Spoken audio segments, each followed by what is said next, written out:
In 2003, a 19-year-old girl from the Mojave Desert basically became one of the most searched women on the early internet. I mean, she was everywhere. Oh, absolutely everywhere. Right. Like her face was on the cover of international magazines. Her name was dominating early web traffic. And she was rapidly becoming this highly bankable star in a notoriously controversial field. Yeah, she was a massive deal. And then, right at the absolute peak of her fame, she pulled off what I can only describe as an impossible magic trick. She made the internet forget her. Which is wild. It really is, because, like, how do you completely erase yourself from the digital world when the digital world is basically designed to record your every single move? It's a phenomenal feat of endurance because the entire architecture of the web is inherently built on memory, So right? sure. To just walk away from peak visibility and, successfully enforce your own invisibility, it requires fighting against the very code that runs modern society. Well, welcome to today's deep dive. We are looking at a stack of sources today. We've got a comprehensive Wikipedia entry, various biographical profiles, and some rather obscure industry archives. All centered around an early 2000s figure named Anais Alexander. Anais Alexander, yeah. Right. And our mission today is to explore the fascinating trajectory of a young star who entered the adult entertainment industry, reached the zenith of international visibility, and then successfully orchestrated her own disappearance. It really is this incredible counter-narrative to, well, everything you are taught today about building a personal brand. Totally. But before we can analyze how she vanished, we have to figure out who she was to begin with. And looking through these sources, that is a surprisingly difficult task. Oh, it's a complete mess. Okay, let's unpack this. Because before she was Anais Alexander, she was born Amber Skinner in the Mojave Desert, California. And the sources note a highly diverse ethnic background: Bulgarian, Greek, Italian, and American roots. And she actually had a direct familial connection to the adult entertainment industry right from the start, which I found super interesting. Yeah, that's a key detail. Right. She's the niece of Kristal Summers, who was a very established figure in films for mature audiences at the time. And that familial connection, it provides a critical structural advantage. I mean, when most young individuals enter a controversial field, they arrive completely untethered. Oh, yeah, if they don't know anyone. Right. They don't understand the, complex legalities of contracts or the physical demands of a set or the psychological weight of the media gaze. It's just overwhelming. Exactly. But having a family member already navigating that space means she likely possessed this peripheral, unvarnished understanding of the industry's mechanics before she ever even signed her first release form. She wasn't walking in blind. But here is where the historical record just starts completely falling apart. Because when was Amber Skinner actually born? I'm looking at these archives, and I mean, one source confidently claims February 3, 1984. Right. But then you click over to another profile and it says March 2nd, 1984, specifically noting her astrological sign as Pisces. Which is so specific. I know. And a third source completely derails the timeline, claiming she was born on July 13th, 1973. Wow. That is more than a decade of discrepancy. I mean, it's like a global game of telephone where the facts just get completely distorted over time. How does that even happen? Well, the 1973 date fundamentally breaks the narrative timeline. I mean, if that were true, she would have been 30 years old during her debut in 2003, which contradicts the entire foundational premise of her early career marketing. Right. And I was trying to figure out how an internationally published model can have a birth year that fluctuates by over a decade in public records. What's fascinating here is the underlying mechanism of that era's digital infrastructure. Today, we have these centralized, heavily moderated knowledge graphs. Yeah, like Wikipedia is usually pretty locked down. Exactly. If a celebrity's birth date is wrong, a verified representative issues a correction, and the API just updates it globally. But in the early 2000s, there were no APIs synchronizing data. Right. It was just the Wild West. It was. Information was distributed by a publicist via a physical press release or like a primitive email list, and then it was manually keyed into independent fan sites by amateur webmasters. So a slip of the finger on a keyboard like hitting a 7 instead of an 8 literally rewrites a person's history. It permanently alters their digital ghost.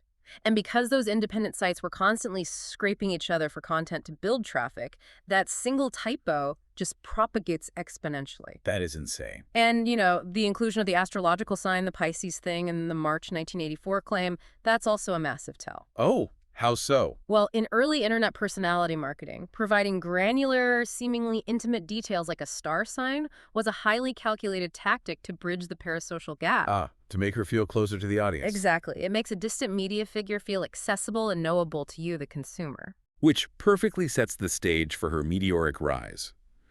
Because despite the murky waters of her birth date, her breakthrough moment is undeniably documented. It really was an explosion. Yeah, she entered the adult entertainment industry in 2003. And based on the most reliable consensus from our sources, she was just 19 years old. Right. And she didn't just slowly build a resume, you know.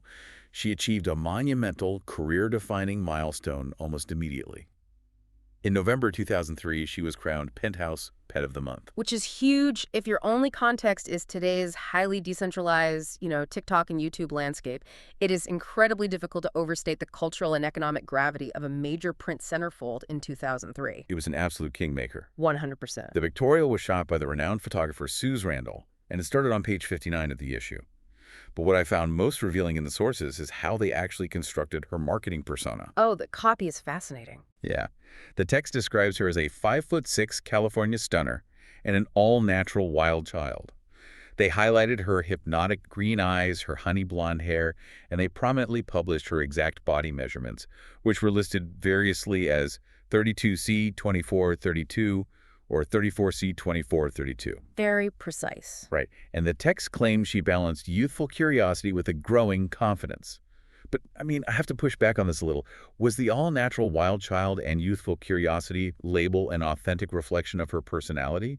Or was that simply a calculated marketing trope utilized by publications to sell magazines? This raises an important question about the industrialization of human identity. When young individuals are brought into highly commercialized, mature media fields, their complex, multidimensional identities are systematically flattened. They just become characters. Exactly. The wild child from the desert isn't a personality. It's a narrative framework designed to drive newsstand sales. It feels like they were creating an avatar. Like Anais Alexander was just a virtual character, and Amber Skinner was the exhausted human operating her from behind the scenes. I'd actually push back on the word avatar a bit. Oh, really? Because an avatar implies that the user, in this case, Amber Skinner, had unilateral control over how the character behaved and was perceived. Ah, I see what you mean. The reality of that media era was much more restrictive. It was less of an avatar and more of a highly profitable caricature built by publishing executives, where she was simply the raw material. That's a really great distinction. She wasn't directing the narrative, she was just filling a mold. Right. By publishing exact physical measurements alongside psychological descriptors like youthful curiosity, the publication effectively transforms a 19-year-old into a measurable, definable product. It removes all the messy, unprofitable nuances of an actual human being. Man, it worked. The demand absolutely skyrocketed. It did. If you're enjoying the vibe, go ahead and hit that like button, subscribe to the channel, and share this video with your friends. It really helps us out. So once that caricature is launched onto the global stage via this massive print distribution network, the immediate next step is capitalization, right? Oh, yeah. You have to strike while the iron is hot. Exactly. Yeah. She leveraged that magazine success into an acting career, earning 21 actress credits on IMDb. She appeared in a 2003 production called Fetish, I Know Your Dreams, where she was credited simply as Anais. Just the first name. Yeah. And she collaborated with highly prominent studios and creators in the field, including Ninworks, Pure Play Media, and teaming up with Suze Randall again. 21 credits in a traditional Hollywood timeline would represent a robust, 15-year career. Totally. But the production cycles for films targeting mature audiences operated on a completely different physical and economic timeline back then. Well, here's where it gets really interesting. Because the timeline of her work is incredibly compressed. Oh, it's frantic. It is. Her active career basically took place entirely between 2003 and 2005. Yeah. There were a few final releases trailing into 2006 and 2007, but the bulk of it was packed into this frantic 2 to 3 year window. Mm-hmm. I liken it to a supernova, just burning incredibly bright and fast. Is that immense volume packed into such a short window just a personal choice, or is that a structural trap of this specific field? It sounds like a massive risk of burnout.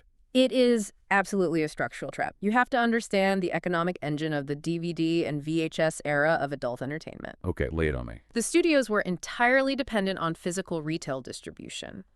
To secure shelf space in highly competitive distribution networks, a studio had to guarantee a constant, relentless pipeline of new releases. Oh, so they literally had to feed the beast. If you don't have new boxes on the physical shelf, you lose your premium placement in the store. Precisely. It's the exact opposite of today's digital streaming model. Because the demand for novelty from the consumer base was just insatiable, producers knew that the window of maximum profitability for a newly crowned star, especially one carrying the massive heat of a penthouse feature, was painfully short. Like, maybe a few months. Often measured in months, yeah. Consequently, performers were heavily incentivized and frankly pressured to shoot multiple projects a week. The system is literally designed to extract maximum value from the performer's initial burst of notoriety before the audience inevitably moves on to the next wild child.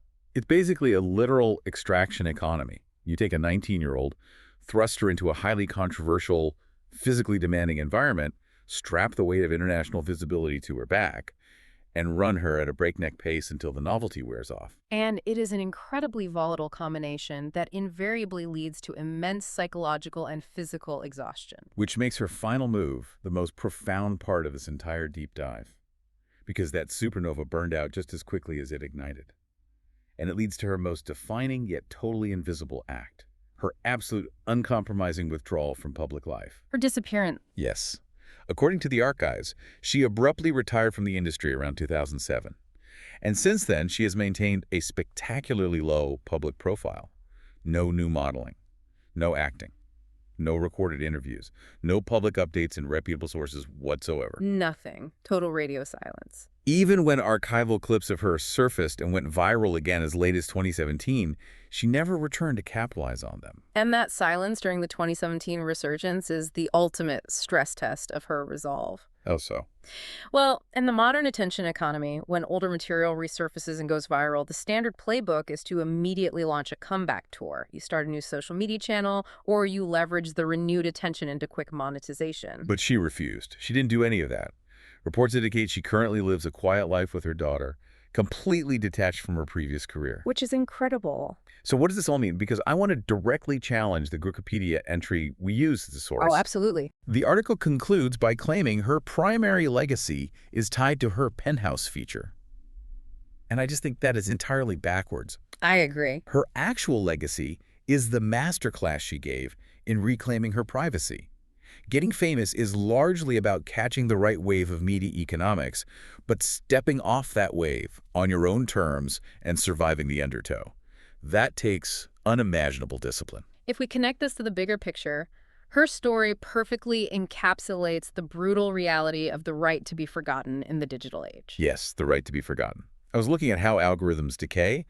If you don't post, you don't give Google new metadata to crawl. Right. If you don't do interviews, you don't generate new crosslinks. You effectively have to starve the search engine beast to death. Is that basically what she did? She executed a flawless starvation strategy. The right to be forgotten is this legal and sociological concept heavily debated in the European Union, but largely non-existent in the United States. Because of the First Amendment, right? Yeah, exactly. First Amendment and data broker protections. The concept basically argues that an individual should have the autonomy to evolve without being perpetually defined by their past actions.